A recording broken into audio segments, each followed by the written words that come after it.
In crafting her fantasy fiction, Nigerian-born British author Helen Oyeyemi has drawn inspiration from classic 19th-century fairy tales of the Brothers Grimm.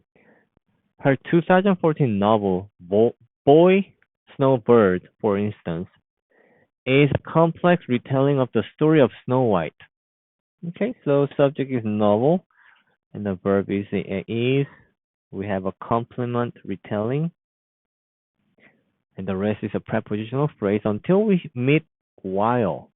So we have a dependent clause, while. Her 2019 novel, Gingerbread.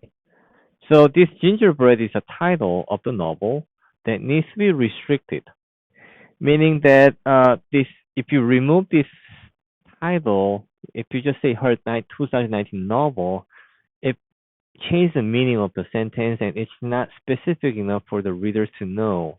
And this is specifically this novel, Gingerbread, that offers a delicious twist on the classic tale. So because again this needs to be in restrictive case, there should be no punctuation before and after, and after novel there should be no separation. So answer should be C. And like I said, you cannot put dash here, you cannot put comma, you cannot put colon. Oh, and not only that, if you look at the previous one, so to keep the parallel structure, so another theme here is a parallel structure. She did not, or the author of the sentence did not have a comma after novel. So if you know that you have also novel here, it's obvious that you don't put any punctuation before, and if you don't have that, you don't have a punctuation after. Now, then some of you might argue, well, there is a comma after it, but you need to notice that, for instance, here that's a supplementary phrase that happens to be in the middle of a sentence instead of like in the beginning. Therefore, you're gonna need a comma before and after.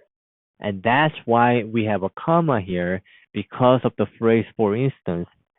And just because this case doesn't mean we need it here because we don't have another like supplementary phrase that wedge between the Wild Heart 2019 novel and authors because we don't have that kind of phrase. There's no punctuation needed after.